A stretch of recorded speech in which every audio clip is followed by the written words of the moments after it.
This week on the Creation Today show, where are the stars? There's missing stars in the backgrounds. The shadows are not parallel. If there's only one light source, why are the shadows at an angle? How did the astronauts survive going through all that intense radiation? And then the other one, of course, is they would say, well, they had to fake it because they were in the middle of the Cold War, and in order to fulfill the timeline that President Kennedy did, they decided to fake it because they were running out of time. Welcome to the Creation Today show, where we bring together interviews with experts and solid Bible teaching. Your host, Eric Hovind, affirms the ultimate authority of God's Word, the truth of creation, and why it matters to you. Welcome to the show, ladies and gentlemen. Today we're tackling an age-old question that just won't die. Did we really land on the moon? I mean, because apparently it's 2024 and we have phones that are smarter than NASA's entire Apollo mission, but we haven't gone back to the moon? Now, some people, they think Stanley Kubrick, the guy who made 2001: A Space Odyssey, faked the entire moon landing on a soundstage. But is it possible that he could have been such a perfectionist he insisted on an on-location shoot instead? Now, I get it. Conspiracy theories are a whole lot of fun. I mean, honestly, who doesn't love a good, what if story? Like, what if Elvis is still alive? And what if the earth is flat? And what if we really did evolve from ape-like ancestors that came from self-replicating cells on the shores of the ocean 3 billion years ago? What if? But when it comes to the moon landing, I mean, we're talking about one of the greatest achievements in human history. And some people think that the real feat was actually making it look convincing on TV in the 1960s. So today we're going to come to a final conclusion on the moon landing conspiracy. Was it real, or was it a really good fake?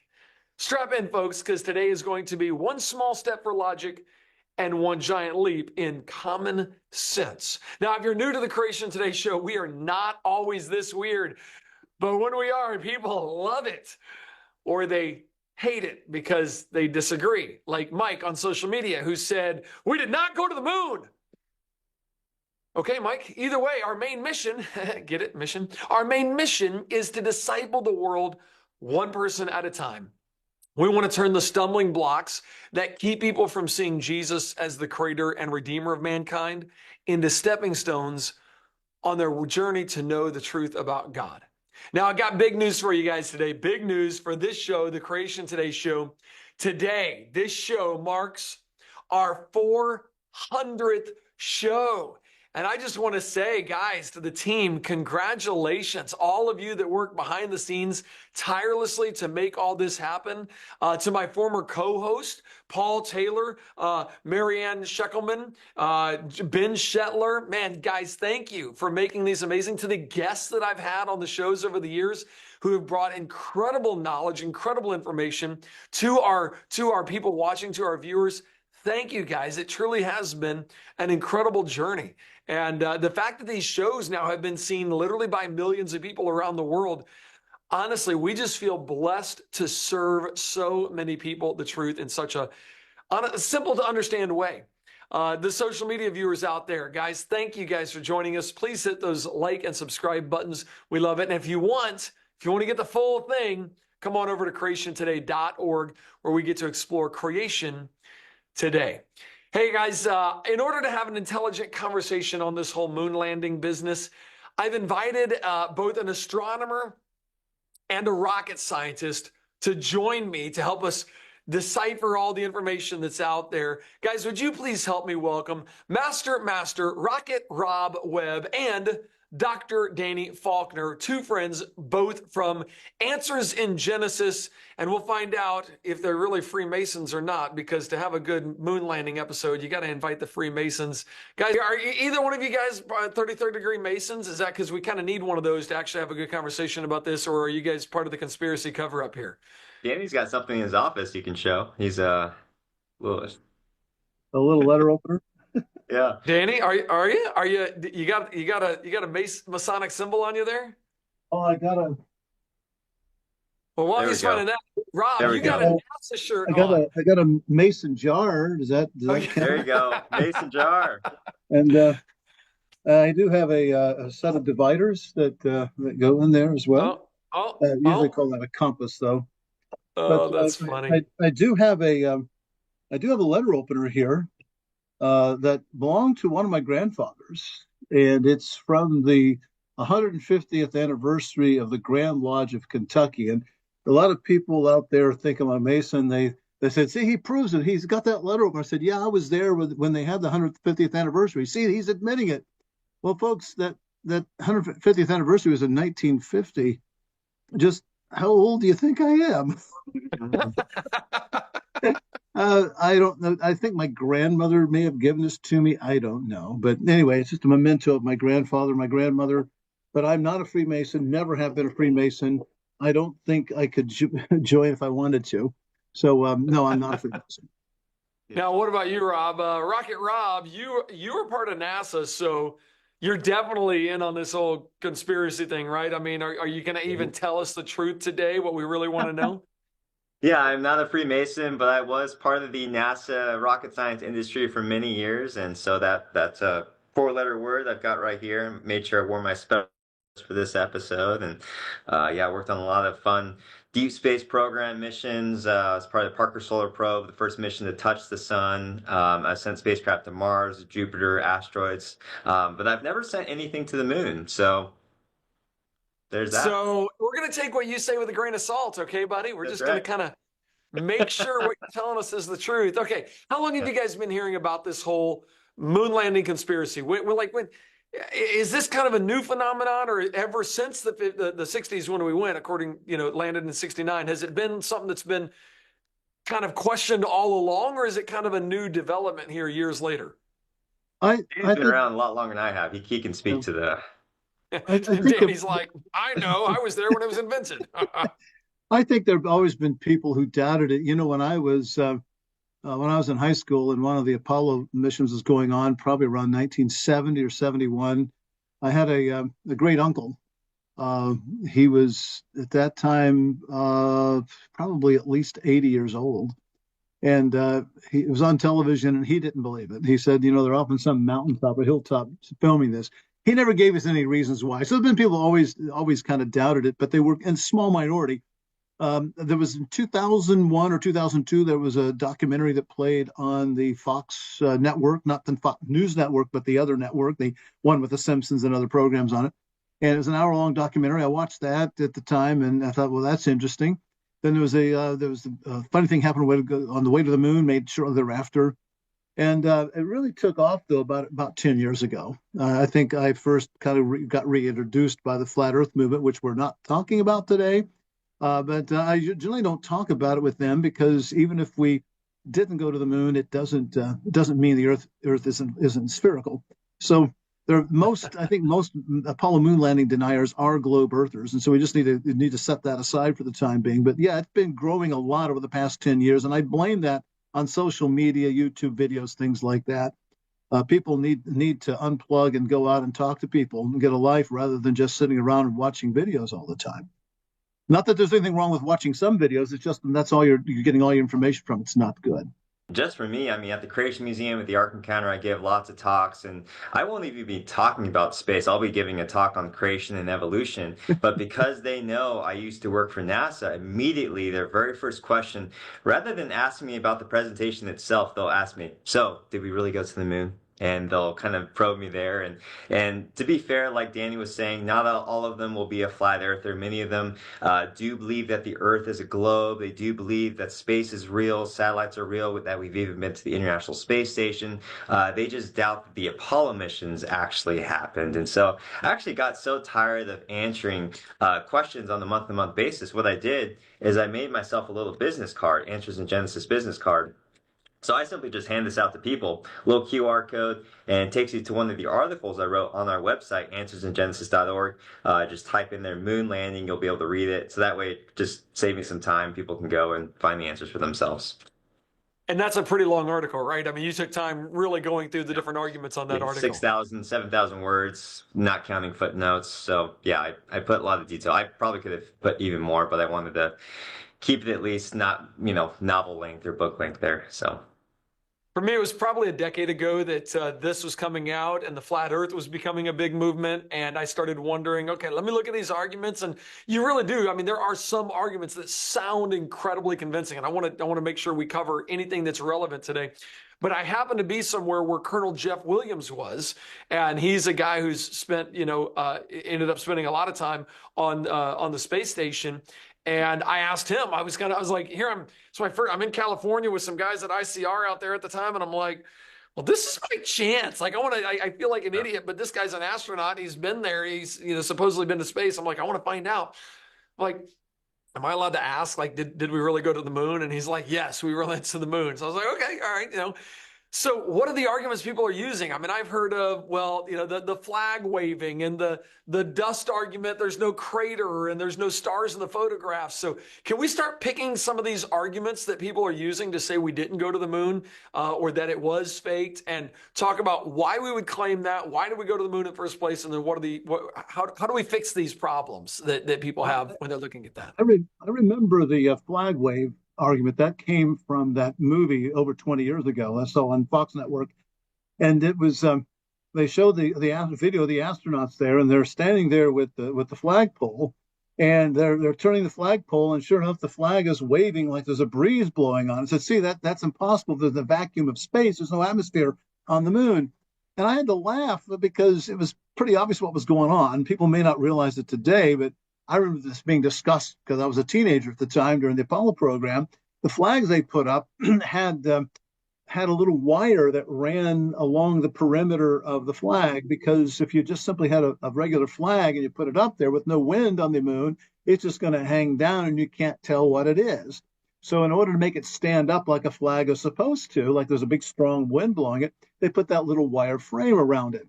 Now, the lunar regolith, the soil, is real thin layer of fine dust, and then there's like rocky, gravelly like material goes down deeper. It's pretty hard packed stuff. And they were having a difficult time getting that flagpole to go down and stay down. If you ever tried to put a stake in the ground with a really hard soil, you want to pound on it with something, but they didn't really have anything to pound it with. So they're standing there and they're holding this thing and they're twisting it back and forth and pushing down on it the whole time. And as they would do this back and forth, it would cause the pole to vibrate, cause the wire to vibrate. And so the flag is sitting there fluttering about. But as soon as they stopped, let go of it, it stopped fluttering. And so they're still not going to stand up straight. So they get back and they do this again. They let their hands go and it stopped fluttering. Only time it ever fluttered was when they were messing with it. And you're sending up a vibration through the thing. It's pretty obvious, painfully obvious to me what was going on. And I just find it incredible that people can watch that, listen to what the narrator says, and be convinced by such a lame argument.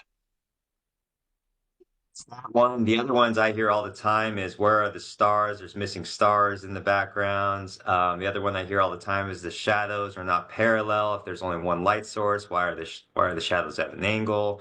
The other big one I hear all the time is Van Allen belts. How did the astronauts survive going through all that intense radiation? I would say probably those are the most common ones I hear from people all the time. And then the other one, of course, is they would say, well, they had to fake it because they were in the middle of the Cold War. And in order to fulfill the timeline that President Kennedy did, they decided to fake it because they were running out of time. And there's plenty of problems we can go on there. And I also have a lot of those answers in the article that I have on the website, so people can dig into that more if they want to. Well, let's start checking these off. Yeah. Let's start checking these off the list, because I mean, let me start with this. Can you see why and how some people would question it in the first place? I mean, to have Joe Rogan or to have a Candace Owens or to have somebody see something online, can you see from an initial look at some videos like, okay, I can see how that would make somebody question? Can you relate to that at all? Or with your backgrounds, are you kind of like, I don't know, maybe I have this knowledge, so I don't even question it?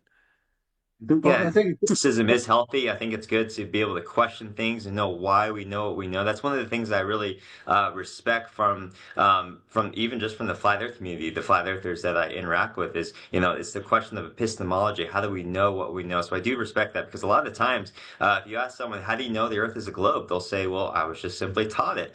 And so they do raise that good objection there in terms of the moon landing. Well, how do you know we actually landed on the moon? Well, because I was told it was. They don't actually look into it themselves.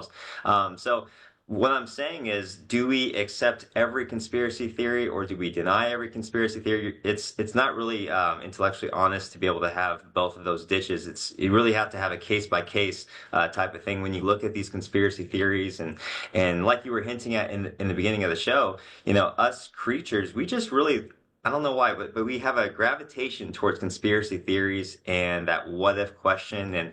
And to be fair, a lot of the times, most people today, they'll talk about the moon landing conspiracy, but they won't really take it very seriously. It'd just be like a fun conversation around the campfire with some dudes, and just, hey, do you think really? And, it's kind of one of those things. But there are some people who do take it very seriously. And for me, my main concern is that it's not just unbelievers, but there's Christians that are now falling into this hoax story. And as Christians, we're supposed to be following our Lord Jesus Christ, and who says, I am the way, the truth, and life. And so we should be modeling and valuing and speaking the truth and not playing around with these conspiracies and lies that are out there. So that's really my main concern is when I meet people who claim to be born again Christians and they're buying into a lot of these conspiracy theories that are out there. We'll probably get to it later on in the show, but there is one, I would say, slam dunk kind of biblical argument for the whole thing, but we can say that for later. That sounds interesting. Dr. Faulkner, what are your That'll be thoughts a on this? cliffhanger for later. Yes, well, I'm ready to hear it. That's for sure. I Dr. think Faulkner, the what do you think? attraction. I think the attraction that Rob was talking about is the secret knowledge, knowing something that's not generally understood or known, and that's a very rampant thing in society today, and even among Christians. There's so many people chasing after arcane knowledge. People are convinced there must be something greater going on out there, and some great nefarious forces out there hiding the truth from us. And I think that's a very powerful attraction for many people. So psychologically, I think that's why people find these things interesting Yeah. and to the point of wanting to believe them so badly. It reminds Well, and me I of like, guess you remember during your early days, like on the playground where you have a bunch of kids and, the one kid says, I know something you don't know. And they're very happy and they're proud about it that they know something that you don't know. It's really that higher knowledge. And a lot of people, they have a lot of self-worth and self-value around the fact that they know something that a lot of people don't know. And again, like Danny was saying, it really goes back to that Gnosticism, that secret knowledge, which is a heresy for those that don't know what Gnosticism is. It was a heresy during the first century church that the church had to really deal with. It was one of the more dangerous heresies that the church had to deal with at that time. And it's just the same thing repeating over and over again that we're seeing today. wow. Okay, well, let's start checking off these things one at a time. Steve on Facebook is asking, why are the pictures of the Earth taken on the moon, too low in the sky, and they're apparently too small, is what he's saying. Let's start What's checking too low these and too things off. small? What's too low and too small? This is why are the pictures of the Earth taken on the moon too low in the sky? Like it looks like that's what he's saying. It seems like the Earth is really low on the Yeah, horizon of the moon, so to speak. yeah, that's one And of it the seems like the Earth would be too small because if the Earth is what is it? 4 times the size of the moon? It's a quarter. Is that right? 1/4 and yeah, to four one. times. Four So times. how Yeah. come the Earth looks the same size as the moon, so to speak, as the moon looks to us from Earth? I guess Well, that's one the of question. the arguments I've seen have shown Apollo astronauts on the surface of the moon, and indeed low in the sky behind them is the moon, as the Earth sitting there, and they point out that they show where the landing sites were, and they said that the Earth was really high up in the sky. Well, if you look up the original photograph that's based on, the Earth isn't there. Somebody photoshopped that in and faked it. So it's really interesting to support the idea that NASA faked us going to the moon. People had to fake a picture to convince people. Do you understand the weird logic there? You can't argue that something's fake by using fake data. And that's what I've seen. It's amazing how many people get snookered in by that if they just checked a little bit and find the original photograph to find the Earth isn't there at all in the sky. As far as Only these Interesting. If only these moon landing conspiracy guys would apply the same level of skepticism that they apply to NASA towards their own selves and all the videos that they're watching on YouTube, they would be able, like Danny was saying, you'll see that a lot of these memes, people put them together, they Photoshop them, they made these fake photos in order to try to convince people that NASA is producing, fake photos. It really doesn't make any sense at all. Well, that brings I up the question why somebody would fake the photo. And I suspect that many of the people who started this and keep pushing it are in on the gag. They are doing this as a joke to see how many people they can punk.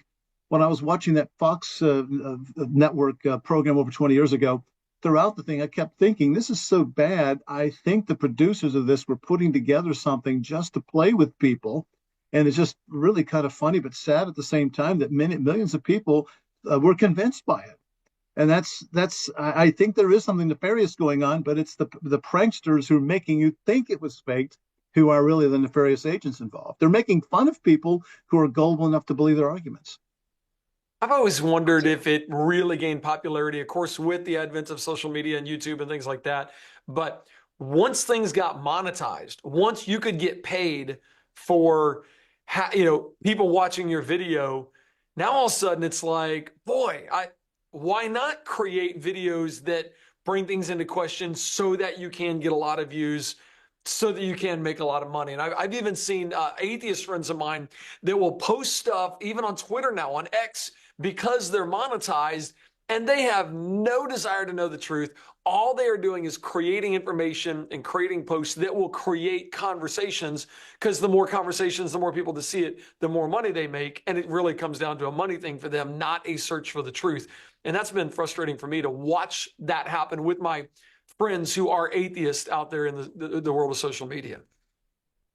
Get clicks, whatever you can do to get views, like you were saying, that's a very common thing. And one thing I want to really make sure that people are aware of is, in my experience, a lot of these people that I deal with on a monthly basis who are dabbling in the moon conspiracy theory, a lot of them, they're kind of on the fence, and I'm okay talking with those people who are on the fence, who are actually looking for answers, actually looking for explanations. But there's those times where people who are, they've already committed in their mind beforehand that no, we did not land on the moon. So really, it doesn't matter what evidence you bring for them, what kind of, you can show them the photographs and all these other pieces of data. It's really not going to convince their mind at the end of the day. They're going to come up with some kind of a rescuing device. And so really, I always want to make sure that people are aware that this is a worldview issue. It's not about the evidence. It's a lot of these people who deny the moon landings, they've already committed in their mind beforehand, and it doesn't matter what piece of evidence you bring to them. And usually I'll be able to figure that out pretty quickly. I'll be talking with someone and I'll just ask them, just plain and simple. I'll say, what type of evidence could I provide you that would change your mind? And if they're honest, they would say none. And that really comes down to it. Wow. Okay, let's hit a couple more of these. Okay, I've seen the ones that, and I've watched several videos on this over the years. Watched 3 just in the last couple of days, just going, okay, what are the different arguments?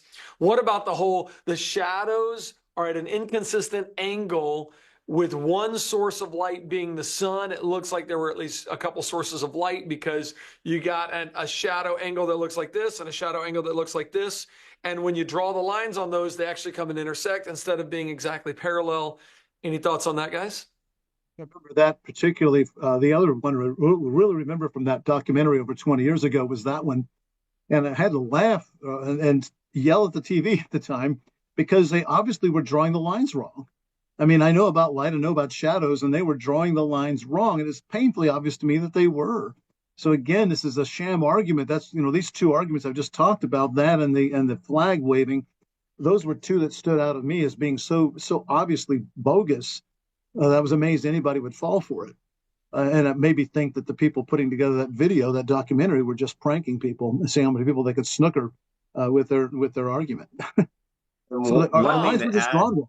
That Danny was saying earlier, as far as the flag moving, one thing I always ask people is, okay, let's say this scenario is true. Let's say that they really did make this in a Hollywood stage or whatever. Does that mean someone had a giant fan that was blowing the flag? Like, was there someone off the side of the stage with this big old fan? That's possibly, I mean, and usually you bring that up and then they'll just change the subject. But going back to the shadows, like Danny was saying, this is really a very silly argument, because you can go outside right now and you can do that experiment for yourself. Just is wait until the sun is low, and you wait until those shadows, and you can take a picture, and you can see that for yourself. That you'll see that all of the lines from your photo is going to look kind of like in that angle direction. And the reason why is because you're trying to take a three-dimensional, trying to impose it onto a two-dimension. It's something that we call geometric perspective. It's something that artists have been using for a long time. I always tell people, have you seen any of the paintings, that people used to do over the last few hundred years, where a lot of painters and artists will actually take advantage of that. You'll see some of the paintings of like the railroad tracks and the buildings. They kind of angle towards a single point, and it's kind of like that same type of idea there. So yeah, I was actually looking at it. If you take it, especially at a slightly wider angle versus a telescopic angle, and their cameras were definitely a wider angle, they're getting a big field of view with their cameras because they didn't have a viewfinder. They just had to kind of point in the right direction and take pictures. And if you do a slightly wide angle, you're literally creating a spot where if you're in the middle, your shadows are going to come and converge on a point, depending on where you're standing with a wide angle lens. So I love it. Hey, if you think that this, and I'll put it in the post, this image and that this is accurate, go outside and have two poles, stand there, take some pictures in the center of the two shadows and watch those shadows feel like in your image, those are coming together. So if you disagree, send an email to me with your photographic evidence from here on Earth, erichovind@creationtoday.org. We'd love to hear from you on that. People all the time. I tell people, get off the couch, get off the internet, go outside and start doing these experiments. Just go out there and get some sun, It'll be good for you. Or get some moonlight. Get some moonlight. Yeah. You can. Yeah. Okay, no blast crater. That's another big one. It's like, well, wait a minute. When this rover came down, I mean, it was descending and it had to slow itself down. So just the blast from whatever the propulsion device was would have absolutely decimated and blasted a huge hole in the moon and left its own crater. Any thoughts on that, guys? Well, it blew dust away and light soil on the top, but the engine was not on very long when it touched down. It would take time for that rocket exhaust to actually start blasting away the rocks that's underneath there. So I don't know why in the world people would expect a large crater to be the result. What Danny said, if you understand orbital mechanics and how we do a lot of these things, what happens is we do a lot of impulse thrusts. And so you'll do an impulse thrust and you'll ride the momentum down. And so a lot of people have this weird kind of idea in their mind that, this engine has to be on the entire time as they're making the descent. But usually that's not going to be as efficient in terms of your fuel consumption. So what happens a lot of the times is you're doing what's called a burn, just a burn impulse, and then you're cutting off the engine at that point. And so that's what happens a lot of times when we're doing a lot of our trajectories, when we're adjusting orbits and those kind of things. And so, and like Danny was saying, it did also blow up a lot of dust. And so, but a lot of people tend to kind of forget that part, I think. I think we look at it like SpaceX. When we see Elon Musk's rockets coming back down and they're doing this powerful burn, it's trying to go from lots of momentum to no momentum right at that moment. And that's because we got an atmosphere and we're inside of a whole lot more gravity with the Earth, if I understand this correctly. Yep. On the Yep. moon, Six with times only more one. gravity. 6 times How more. many? Yep. 6 times more gravity. Yeah. Mm-hmm. So we're dealing with a whole lot more force that we're having to go against. Yep. And it seems to me on the moon, you wouldn't have that much crashing down force, 1/6 of what we currently have. So Right. you could literally do those impulses or propulsions and slow it down. In every video I've watched, it's like, hey, we're coming down at 3 feet per second. Okay, slowing down to 2 feet per second, slowing down to 1 foot per second, and they're easily coming down. So it's just a small impulse to stop it and actually get it to land right there. And for me, when I look at these videos, I actually do see the dust being blown away. Now, why don't we have a dust cloud though? Because people say, hey, where's your plume? Like, especially when it takes off, where's the plume of this dust? With no atmosphere, the dust doesn't continue to float in the air. It drops back down very quickly, and it keeps going. By the way, if it's moving laterally, what keeps dust particles in the air for so long is the fact that you've got what amounts to Brownian motion with the air molecules bouncing around. With no air, you're not going to see that. It's going to take off, and it's going to keep going. So we would Yes. expect to see the dust just literally go out and drop. Okay, so like if you guys have ever seen the experiment where they take a vacuum chamber and they drop a bowling ball and a feather, and Mhm. with the air, the bowling ball drops and the feather floats down, suck all the air out, and then shaboom, they both fall at the same speed. Dust up there on the moon, no atmosphere. It doesn't matter. It's not going to create a plume. It's going to fall immediately. Yeah. It's going to go off on its trajectory and fall back down, but it's not going to hang around where you've generated kick the dust out. It's going to keep going. Okay.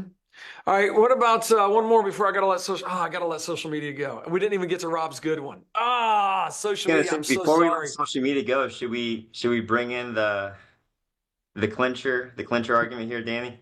Go You, ahead. Go All ahead. you want right. to bring in the clincher? Okay, bring in the So, clincher. all Hey, right. by the way, if you guys want the rest of this conversation, you got to come over to creationtoday.org and just partner with us and man, enjoy all this is 400 shows now. Enjoy all these conversations with some amazing guests.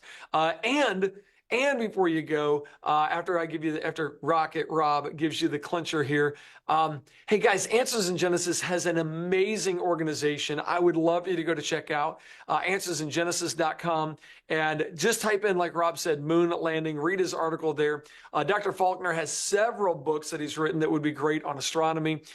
So get it from people who have done the work, been there, done that, and have the evidence for you. I'm curious though, what Master Rocket Rob Webb is going to say about the clincher. What is going to be our clincher here? So here's the final argument to put this whole thing to bed. I'm going to share my screen and I'm just going to show you a photo. All right. See if Okay. this works. That's an astronaut. Yep, there's an astronaut. His name is Charlie Duke. He was the lunar module pilot on Apollo 16. He also was the Capcom from Apollo 11. So this is a picture of me and Danny Faulkner. He came to the Creation Museum with him and his family. And most importantly, though, he is a born-again Christian. He loves Jesus, loves our ministry, loves Answers in Genesis. And so really, for a Christian, those that buy into this whole moon landing conspiracy stuff, are you ready to call a Christian brother a liar? Are you ready to make that accusation? And so I'll just leave it at that. Wow. Now, it is true. I mean, if these were fake, if this did not happen, is it possible, Rob, for you worked at NASA, is it possible to have literally thousands of people keep a conspiracy like this quiet? Is that even a possibility? No, I worked in the aerospace industry for many years. I worked on many government programs, and I always tell people, if you've ever been to a DMV before, that's essentially how NASA and government agencies, that's how they run their programs. They're very inefficient. And I mean, if you just look at it from a big picture, I mean, just imagine the number of people, hundreds, if not thousands of people that had to be around. And human beings, we're not very good at keeping secrets, and it gets exponentially worse the more and more people you have involved. And so it really, it's just really a silly claim. So I have one more picture. I don't know if you guys can see this one as well. So this is a family. This is my family, my three That's kids. Can you awesome. guys see that? Yes. So That's special. there's my 3-year-old. He's got his little astronaut outfit on, and it was great. As soon as he met Charlie, he walked right up to him and said, "I'm going to Mars." And Charlie's like, "Okay, this bum, go for it, man." So they were And excited to meet them. that's Charlie's wife, Dottie, on the right there. And that's Dottie there. And Man. so this is us at the Creation Museum. And going back to the, as Christians, whenever we want to settle a matter, it's very important we go over the God's Word. What does God's Word say? How do we settle these things? And God's Word says you have to have 2 or 3 credible witnesses. We have Charlie Duke. We also have Jim Irwin, who's no longer with us. Those are 2 born-again Christians right there who have walked on the moon. So we have 2 credible witnesses who have walked on the moon. And so right there, we have eyewitness testimony. These guys have written books on it. They've spoken about it. Again, born again Christians. And so those who deny the moon landing, you have to be ready to call your 2 Christian brothers liars. And that's called slander. Slandering is a very serious thing in the Bible. The Bible repeatedly condemns against lying against brothers and slandering others. Wow. Good information, guys. Okay, I still want to know about like some of the anomalies in the photographs and the videos. Like, what about? Where did that footage go? Why did they, quote, erase it? What about technology and why we haven't gone back? Is it possible to just do all this in slow motion and recreate what they did? But okay, we'll talk about that with just our partners. If you want to join the rest of the conversation, please come over to creationtoday.org. Partner with us and get every single conversation we've ever done, plus everything we do in the future. We don't even put a price on it. You get to name your own price. You pay whatever you want and just help us reach the world with the gospel. That's the whole point of it. We got a lot more people to reach with the truth of the gospel. And I think this is important. And here's why this matters before I let you go, even though I was supposed to let you go 6 minutes ago. This matters because truth matters. Jesus says, I am the way, the truth, and the life. And I don't know about you, but I want the truth. And I don't want you, and I don't want me, and I don't want my friends and my family to be hurt by lies. We want the truth.